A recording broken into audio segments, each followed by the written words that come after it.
السلام علیکم۔ آج ہم ایک ایسے موضوع کی گہرائی میں جا رہے ہیں جو بظاہر تو تاریخی لگتا ہے، لیکن اس کے جو اثرات ہیں وہ آج بھی محسوس کیے جا سکتے ہیں۔ جی بالکل۔ ہمارے سامنے جو ذرائع ہیں وہ حضرت ابوبکر صدیق رضی اللہ عنہ کے دور خلافت میں جو ایک نظام قائم ہوا تھا، سماجی انصاف اور عوامی فلاح کا، اس پر روشنی ڈالتے ہیں۔ اور ہماری کوشش آج یہی ہوگی کہ اس ماڈل کو سمجھیں۔ جی، کہ یہ صرف ایک قدیم نظام تھا یا پھر حکمرانی کا کوئی ایسا فلسفہ جو آج بھی ہمارے لیے بہت اہم سوالات کھڑا کرتا ہے۔ بالکل، اور یہ سوالات صرف تاریخ تک محدود نہیں ہیں۔ یہ ریاست کی ذمہ داری ایک شہری کے حقوق اور معاشرے کی بناوٹ سے جڑے ہوئے ہیں۔ صحیح۔ ہم اصل میں ایک طرح کے بلو پرنٹ کا جائزہ لے رہے ہیں کہ ایک ریاست اپنے سب سے کمزور فرد کی فلاح کو اپنی اولین ترجیح کیسے بنا سکتی ہے۔ اور جب میں یہ مواد دیکھ رہی تھی تو ایک جملے نے مجھے چونکا دیا۔ جی وہیں سے شروع کرتے ہیں۔ ضرور۔ ذرائع میں لکھا ہے کہ اس نظام میں غربت کو حکومتی ناکامی سمجھا جاتا تھا، جی جاتا ہے، لیکن اسے براہ راست ریاست کی کارکردگی سے جوڑ دینا، یہ تو پورے تصور کو بدل دیتا ہے۔ جی، یہ حکمرانی کے پورے تصور کو چیلنج کرتا ہے۔ اور یہی اس پورے ماڈل کا نقطہ آغاز ہے۔ یہ ایک بنیادی سوچ کی تبدیلی ہے۔ اچھا۔ اس نظریے کے مطابق اگر کوئی شہری اپنی بنیادی ضروریات پوری نہیں کر پا رہا تو نظام اس سے یہ نہیں پوچھتا کہ تم نے کیا غلطی کی، بلکہ خود سے پوچھتا ہے۔ بلکہ خود سے پوچھتا ہے کہ ہم سے کہاں کمی رہ رہی۔ اس ایک سوچ سے ریاست کا کردار ایک حاکم سے بدل کر ایک محافظ اور ایک ضامن کا ہو جاتا ہے۔ تو اس کا مطلب یہ ہوا کہ عوام کی دیکھ بھال کرنا، ان کی بنیادی ضروریات اور سب سے بڑھ کر ان کی عزت نفس کا خیال رکھنا، یہ حکمران کا کوئی ذاتی احسان یا سخاوت نہیں تھی۔ ہرگز نہیں۔ یہ ایک ادارہ جاتی، ایک انسٹیٹیوشنل ذمہ داری تھی، اور اس میں فرق بہت گہرا ہے۔ وہ کیسے؟ دیکھیں، جب فلاح و بہبود حاکم کی صحاوت پر منحصر ہو تو شہری ایک سائل بن جاتا ہے، مانگنے والا۔ جی، لیکن جب یہ ریاست کی ذمہ داری ہو تو شہری ایک حقدار بن جاتا ہے، اسے وقار کے ساتھ زندگی گزارنے کا حق حاصل ہوتا ہے۔ اور جب آپ فلاح کو ایک حق کے طور پر تسلیم کر لیتے ہیں تو پھر ریاست عوام کے سامنے جوابدہ ہو جاتی ہے۔ صحیح۔ یہ ماڈل فرد کو بااختیار بناتا ہے اور ریاست کو ذمہ دار ٹھہراتا ہے۔ اچھا، تو یہ ذمہ داری اور جواب دہی صرف ایک نظریہ تو نہیں ہو سکتی؟ نہیں، بالکل نہیں۔ اسے نافذ کرنے کے لیے کوئی عملی نظام بھی تو ہوگا۔ ذرائع بتاتے ہیں کہ اس نظام کا جو مرکزی ستون تھا وہ زکوٰۃ تھی، لیکن اسے صرف ایک مذہبی ٹیکس کے طور پر نہیں دیکھا گیا، بلکہ ایک مکمل سماجی اور معاشی نظام کے طور پر نافذ کیا گیا۔ جی۔ یہ تھوڑا عجیب نہیں لگتا کہ پورے فلاحی نظام کی بنیاد ایک مذہبی فریضے پر رکھی گئی؟ یہ ایک بہترین سوال ہے۔ اسے سمجھنے کے لیے ہمیں زکوٰۃ کے مقصد کو دیکھنا ہوگا۔ ذرائع کے مطابق اس کے 3 بڑے مقاصد تھے۔ اچھا۔ پہلا تھا معاشرتی توازن قائم کرنا، یعنی امیر اور غریب کے درمیان جو فرق ہے اسے خطرناک حد تک بڑھنے سے روکنا۔ یہ صرف پیسے کی تقسیم نہیں تھی، یہ معاشرے کو اندر سے ٹوٹنے سے بچانے کی ایک حکمت عملی تھی۔ اور دوسرا مقصد آپ نے پہلے بھی اشارہ دیا تھا، دولت کا پھیلاؤ۔ جی، اسلامی معاشی اصولوں میں یہ تصور بہت اہم ہے کہ دولت چند ہاتھوں میں قید ہو کر نہ رہ جائے، رک نہ جائے۔ بالکل۔ جب دولت رک جاتی ہے تو وہ معیشت کو بھی جام کر دیتی ہے اور معاشرے میں بھی بگاڑ پیدا کرتی ہے۔ زکوٰۃ کا نظام اس بات کو یقینی بناتا ہے کہ دولت گردش میں رہے، اوپر سے نیچے کی طرف بہے اور معیشت کے ہر حصے تک پہنچے۔ ایک طرح کا معاشی بلڈ سرکولیشن سسٹم۔ کیا خوب کہا آپ نے، بالکل، ایک معاشی بلڈ سرکولیشن سسٹم۔ تو یہ دونوں اصول تو معیشت کی بڑی تصویر سے متعلق ہیں، ایک میکرو لیول اسٹریٹجی۔ لیکن اس پوری تصویر میں وہ ایک عام شہری، وہ ضرورت مند فرد کہاں ہے جس کی ہم نے شروع میں بات کی تھی؟ اس کی فوری ضرورت کیسی پوری ہوتی تھی؟ وہیں اس نظام کا تیسرا اور سب سے اہم مقصد سامنے آتا ہے۔ اور وہ کیا تھا؟ معاشرے کے سب سے غیر محفوظ طبقے کو ایک مضبوط معاشی تحفظ، ایک سیفٹی نیٹ فراہم کرنا۔ غریب، بیوائیں، یتیم، معذور، قرض میں ڈوبے ہوئے لوگ، یہ سب اس نظام کے اولین مستحقین تھے۔ تو زکوٰۃ ان کے لیے خیرات نہیں تھی؟ نہیں، وہ ان کا حق تھی۔ اسی لیے جب کچھ قبائل نے حضرت ابوبکر صدیق رضی اللہ عنہ کے دور میں زکوٰۃ دینے سے انکار کیا تو اسے صرف ایک ٹیکس چوری نہیں سمجھا گیا، اسے بغاوت سمجھا گیا تھا۔ بالکل، کیونکہ وہ صرف ریاست کو محصول دینے سے انکار نہیں کر رہے تھے، وہ اس پورے سماجی معاہدے کو توڑ رہے تھے جس کی بنیاد کمزور کی حفاظت پر رکھی گئی تھی۔ اچھا، آپ ایک ایسے نظام کو چیلنج کر رہے تھے جو معاشرے کو جوڑ کر رکھنے کی ضمانت دیتا تھا۔ یہ اس بات کی علامت ہے کہ اس نظام کو کتنی سنجیدگی سے لیا جاتا تھا۔ یہ بات تو واضح ہو گئی، لیکن ایک مضبوط نظام بنانا ایک بات ہے، اور اس بات کو یقینی بنانا کہ اس کے فوائد صحیح لوگوں تک پہنچے، یہ بالکل دوسری بات ہے۔ بھی یہ اصل چیلنج ہوتا ہے۔ یہاں پر بدعنوانی اور اقربا پروری کا خطرہ تو ہمیشہ رہتا ہے۔ ذرائع میں بلا امتیاز تقسیم کے اصول پر بہت زور دیا گیا ہے۔ یہ اس دور میں کتنا انقلابی خیال رہا ہوگا بہت زیادہ۔ کہ مدد دیتے وقت نہ قبیلہ دیکھا جائے، نہ سیاسی وفاداری، اور نہ ہی خاندانی پس منظر۔ یہ آج بھی ایک انقلابی خیال ہے، اور اس اصول کو عملی جامہ پہنانے کے لیے بیت المال یعنی عوامی خزانے کا تصور کلیدی حیثیت رکھتا تھا۔ اچھا، بیت المال۔ ہمارے ذرائع اس بات کو بہت واضح کرتے ہیں کہ بیت المال حکمران کی ذاتی جاگیر نہیں تھا، بلکہ عوام کی امانت تھا۔ عوام کی امانت۔ اس کا ایک ایک درہم عوام کا تھا، اور صرف عوام کی فلاح پر ہی خرچ ہو سکتا تھا۔ خود حضرت ابو بکر صدیق رضی اللہ عنہ اپنی ضروریات کے لیے بیت المال سے صرف اتنا وظیفہ لیتے تھے جتنا ایک عام مزدور کی اجرت ہوتی تھی۔ یعنی وہ خود کو ریاست کا مالک نہیں بلکہ ایک ٹرسٹی یا منتظم سمجھتے تھے۔ بالکل، ایک اہم، اور یہ سوچ ہر سطح پر نظر آتی ہے۔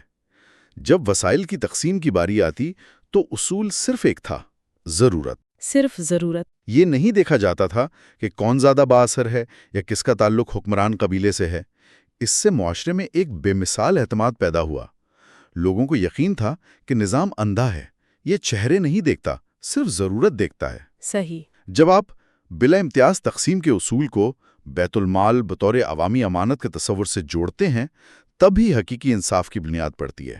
اس گفتگو میں اب تک جو تصویر بن رہی ہے وہ ایک بہت مثالی فلاحی ریاست کی ہے، لیکن آج جب ہم ویلفیئر اسٹیٹ کی بات کرتے ہیں تو ایک تنقید یہ بھی ہوتی ہے جی، میں جانتا ہوں آپ کیا کہنے والی ہیں۔ کہ ایسے نظام لوگوں کو محنت سے دور اور امداد کا عادی بنا دیتے ہیں، ایک انحصار کی ذہنیت پیدا ہو جاتی ہے۔ کیا اس ماڈل میں اس خطرے کا کوئی توڑ تھا؟ یہ نقطہ اس نظام کی دوراندیشی کو ظاہر کرتا ہے۔ ذرائع سے یہ بات بالکل واضح ہے کہ اس ماڈل کا حتمی مقصد لوگوں کا انحصار ختم کرنا تھا، نہ کہ اسے مستقل بنانا۔ ایک منٹ، یہ بات مجھے بہت دلچسپ لگی۔ جی، آج کل ہم کسی فلاحی پروگرام کی کامیابی اس سے ناپتے ہیں کہ اس نے کتنے لاکھ لوگوں کی مدد کی، مگر یہ ذرائع اشارہ دے رہے ہیں کہ اس ماڈل کی کامیابی کا پیمانہ یہ تھا کہ کتنے لوگ اس کی ضرورت سے آزاد ہو گئے۔ بالکل یہی۔ یہ تو پوری سوچ کو الٹ دیتا ہے۔ کیا واقعی یہی مقصد تھا؟ جی بالکل یہی مقصد تھا۔ یہاں ایک دوہری حکمت عملی تھی۔ ایک طرف فوری مدد فراہم کی جاتی تھی تاکہ کسی کی ہنگامی ضرورت پوری ہو، کوئی بھوکا نہ سوئے، کسی کا علاج نہ رکے۔ یہ سمجھ لیں کہ ایمرجنسی ریلیف تھا۔ ٹھیک ہے۔ لیکن ساتھ ہی، اور شاید اس سے بھی زیادہ اہم، طویل المدتی استحکام پر توجہ دی جاتی تھی۔ یعنی وہ مشہور کہاوت کہ کسی کو مچھلی دینے سے بہتر ہے اسے مچھلی پکڑنا سکھا دو۔ آپ اسے ایسا ہی سمجھ سکتی ہیں۔ اگر کوئی شخص غریب ہے کیونکہ اس کے پاس کام کرنے کے لیے اوزار نہیں، تو اسے صرف کھانے پینے کا سامان نہیں دیا جاتا تھا، بلکہ اوزار خریدنے میں مدد کی جاتی تھی۔ اچھا۔ اگر کوئی قرض میں ڈوبا ہے تو اس کا قرض ادا کیا جاتا تھا تاکہ وہ دوبارہ اپنے پیروں پر کھڑا ہو سکے۔ مقصد یہ تھا کہ فرد کو اس قابل بنایا جائے کہ وہ معاشرے کا ایک فعال اور خود کفیل رکن بن سکے۔ یعنی یہ نظام صرف غربت کی علامات کا علاج نہیں کر رہا تھا، نہیں، بلکہ اس کی جڑ کو ختم کرنے کی کوشش کر رہا تھا۔ تو اس کی کامیابی اس بات میں تھی کہ وقت کے ساتھ ساتھ بیت المال پر انحصار کرنے والوں کی تعداد کم ہوتی جائے۔ بالکل، یہ ایک ایسا فلاحی نظام تھا جو اپنی کامیابی خود کو غیر ضروری بنانے میں دیکھتا تھا۔ ظاہر ہے اتنا بڑا اور اہم نظام جس میں عوامی پیسے کا معاملہ ہو، بغیر کڑے احتساب کے نہیں چل سکتا۔ ناممکن ہے۔ ذرائع میں اس بات پر بھی کافی زور ہے کہ اہلکار جواب دہ تھے۔ یہ جواب دہی کس قسم کی تھی؟ کیا یہ صرف کاغذی کارروائی تھی؟ نہیں، یہ بہت ٹھوس اور عملی تھی۔ احتساب کے بغیر کوئی بھی نظام، چاہے وہ کتنا ہی اچھا کیوں نہ ہو، کرپشن کا شکار ہو جاتا ہے۔ اس ماڈل میں فلاحی فنڈز کی تقسیم اور استعمال کی سخت نگرانی کی جاتی تھی۔ کون کرتا تھا نگرانی؟ ان کا انتظام کرنے والے گورنر اور اہلکار عوام اور ریاست دونوں کے سامنے جواب دہ تھے۔ فنڈز کے غلط استعمال کو صرف ایک انتظامی غلطی نہیں بلکہ امانت میں خیانت سمجھا جاتا تھا، جو ایک سنگین اخلاقی اور قانونی جرم تھا۔ اس کا کوئی عملی مظاہرہ بھی ہمیں ملتا ہے؟ ذرائع میں ایسے کئی واقعات کا ذکر ہے۔ ایک مشہور روایت ہے کہ خلیفہ سے خود ان کے پہنے ہوئے کپڑے کے ایک اضافی ٹکڑے کے بارے میں عوامی سطح پر سوال کیا گیا، یہ یقینی بنانے کے لیے کہ انہوں نے بیت المال سے اپنے حصے سے زیادہ تو نہیں لیا۔ ریاست کے سربراہ صرف؟ جی، ریاست کے سربراہ سے۔ جب سربراہ خود کو اس سطح کے احتساب کے لیے پیش کرے تو نیچے ہر اہلکار تک یہ پیغام جاتا ہے کہ عوامی مال کوئی معمولی چیز نہیں، یہ ایک مقدس امانت ہے۔ اور اس کا سب سے بڑا فائدہ عوام کا نظام پر اعتماد تھا۔ بالکل، جب لوگوں کو یقین ہو کہ ان کا پیسہ صحیح جگہ لگ رہا ہے اور کوئی اس میں خرد برد نہیں کر سکتا تو وہ دل سے اس نظام کی حمایت کرتے ہیں، اور یہی اعتماد کسی بھی فلاحی نظام کی کامیابی کی کنجی ہے۔ آپ نے بالکل صحیح کہا، اعتماد کے بغیر عوام اور ریاست کا رشتہ کمزور پڑ جاتا ہے۔